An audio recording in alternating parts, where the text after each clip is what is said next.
अगर वो आज आपको ब्राह्मणवाद बोलने से रोक ले गए, फिर कल मनुवाद बोलने से भी रोकेंगे। वो कहेंगे कि मनु तुम्हारे पूजनीय है। मेरा कहना है कि सरकार ने अगर ये बनाया था तो सरकार कोर्ट में अपना पक्ष रखी क्या? आप अगर एक बार देश को बताते कि इसमें ईडब्ल्यूएस था, तब कैसे ये सवर्ण विरोधी हो गए?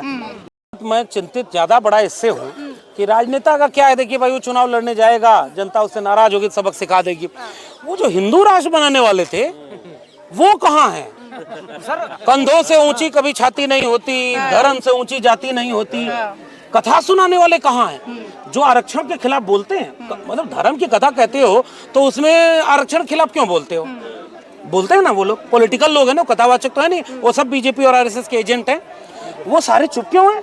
क्या दलित पिछड़े आदिवासी हिंदू नहीं है उनकी नजर में? तब तो भाई अच्छा है, देश के दलित पिछड़े आदिवासी समझेंगे। वो जो गिरिराज सिंह ने ट्वीट किया कि सनातन को बांटने की जो कोशिश उन्हीं की सरकार कर रही थी, ये गिरिराज सिंह ने लिखा, ये उन्हीं की सरकार कर रही थी सनातन को बांटने की कोशिश। लेकिन एससी एसटी ओबीसी को उन्होंने एक पैगाम दे दिया कि कौन उनके साथ है नहीं। पॉलिटिकल लोगों पर मेरी समझदारी केवल ये है कि 2 अप्रैल का भारत बंद जब आपने किया तो कोर्ट की तरफ से आदेश आया था, SC ST atrocity prevention act के कमजोर किया गया था। और देखिएगा ये अगर हो गया ना तो उसके बाद फिर अगला कोई पिटीशन डालेगा, एससी एसटी एक्ट भी कमजोर कराएगा, फिर अगला कोई कराएगा, आरक्षण भी कमजोर कराएगा, क्योंकि सब तो भेदभाव पर है। अब तो आप उकसा रहे हैं समाज की। मैं नहीं उकसा रहा हूँ, मैं लॉजिक को आगे बढ़ा रहा हूँ। हाँ। मैं तो एक पढ़ा लिखा आदमी हूँ। मैं कोई ये बात ऐसी नहीं करूंगा कि इस तरह की बात कोई हिंसा की बढ़ के। हम लोग संविधान को मानने वाले लोग। मैं क्या एक बात कह दूं कि 2 अप्रैल का भारत बंद जब हुआ तो पॉलिटिकल पार्टियों ने नहीं किया था, और बहुजन समाज उसे शान से कहता है कि हमारे समाज के ऊपर अन्याय अत्याचार हुआ तो हम सड़क पर उतरे। बाद में पॉलिटिकल पार्टियों ने साथ दिया, लेकिन उससे बहुजन समाज को ये भी सबक लेना चाहिए कि उन पर जिन पे मुकदमे हुए, जिन पर हमले हुए, उनको न्याय मिलने में कितनी परेशानी है। इसलिए कोई भी लड़ाई आप लड़ेंगे तो आप बहुत सजग रहिएगा। आप प्रधानमंत्री को जाति के नाम पर गाली देकर के बच जाएं, आप हिम्मत हो तो करके दिखा दीजिए। यही कार्यक्रम था, पुलिस एकदम आके खड़ी हो गई कि बंद करो, हटाओ ये सब। गोरखपुर में एक वहाँ का प्रेसिडेंट है, अमन यादव नाम है, निवर्तमान प्रेसिडेंट है, और कैंपस में उसने इसके समर्थन में कर दिया प्रोटेस्ट। बाहर निकला, पुलिस ने जो किया है वीडियो आप देख लीजिए। और 10 दिन तक देश के प्रधानमंत्री को जाति के नाम पर, बेचारे ओबीसी हैं, उनको तेली तेली कह करके अपमानित किया। मुझे बड़ा खराब लगा कि प्रधानमंत्री जी को आप ये कह रहे हो, प्रधानमंत्री जी को गाली दे रहे हो कब्र खोदने का। ये करने वाले थे, ये कितना गड़बड़ काम कर रहे हैं। एक व्यक्ति पर टीवी डिबेट नहीं हुई, एक व्यक्ति पर पुलिस ने मुकदमा नहीं किया, एक व्यक्ति को पुलिस ने गाली देकर के पकड़ा नहीं। अभी अगर ये लोग बहुजन समाज के लोग अगर करेंगे प्रोटेस्ट तो सजग रहना, ये सारी यही पुलिस है, यही मीडिया है। और अभी इसको यही नहीं पता, टीवी चैनल पर बैठ करके वो सब कहते हैं कि ब्राह्मण या सवर्ण के साथ अगर भेदभाव होगा जाति के आधार पर।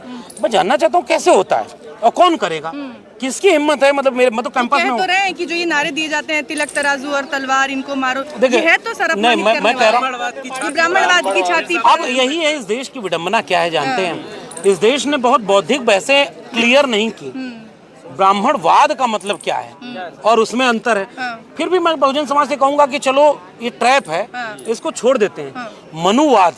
लेकिन याद रखना, अगर वो आज आपको ब्राह्मणवाद बोलने से रोक ले गए, फिर कल मनुवाद बोलने से भी रोकेंगे। वो कहेंगे कि मनु तो हमारे पूजनीय है।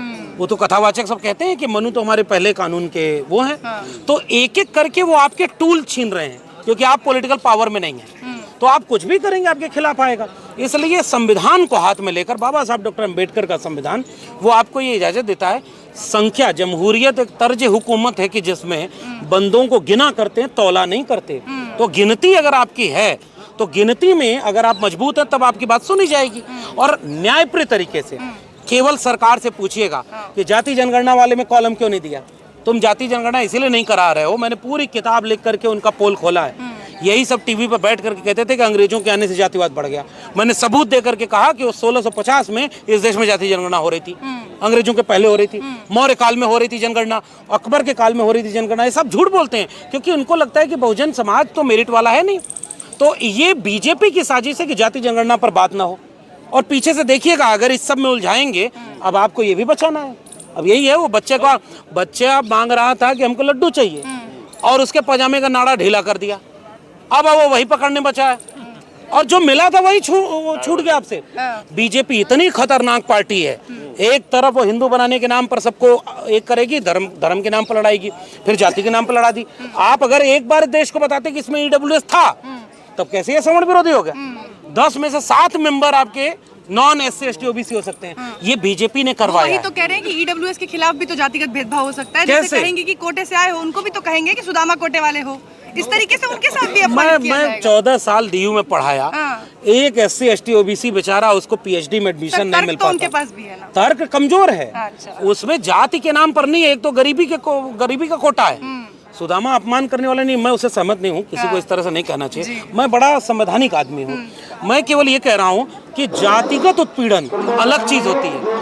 जातिगत उत्पीड़न की बात इसमें लिखी हुई है ना, क्लॉज लिखा हुआ है कि जाति आधारित भेदभाव, तो जाति आधारित भेदभाव तो नहीं। बाकी के लिए प्रोक्टोरियल बोर्ड बना है, कमेटीज बनी है, आपको वहाँ न्याय मिलेगा और इसमें एमिकस क्यूरी है, आप न्याय दे सकते हैं। लेकिन बीजेपी की साजिश बहुत बड़ी है और इतनी बड़ी साजिश को रोकने के लिए एकजुटता की जरूरत है, बड़ी लड़ाई की जरूरत है, जो संवैधानिक उसूलों पर चल करके जाति जनगणना के मूल सवाल पर लौटे।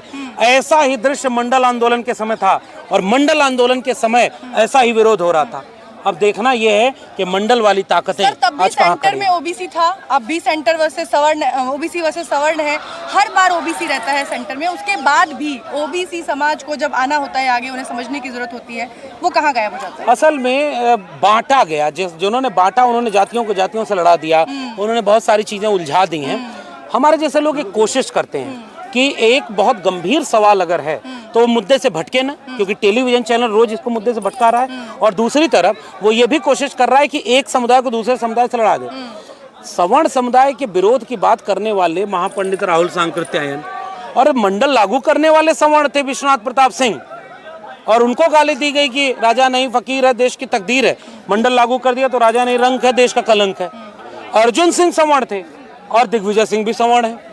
दिग्विजय सिंह अपने पार्लियामेंट्री कमेटी में कह रहे हैं कि प्राइवेट एजुकेशनल इंस्टीट्यूशन में भी SC ST OBC को रिजर्वेशन दे दो। ये मोदी सरकार ने क्यों नहीं दिया? लेकिन आप ये डायरेक्टली ये कहना चाह रहे हैं कि ओबीसी का कुछ तबका सीधे तौर पर टूल की तरह इस्तेमाल किया जा रहा है बीजेपी के द्वारा? OBC हर एक वर्ग को टूल की तरह इस्तेमाल करती है। उसे जब आदिवासी को इस्तेमाल, बीजेपी नहीं, हाँ, बीजेपी हर वर्ग को इस्तेमाल करती है।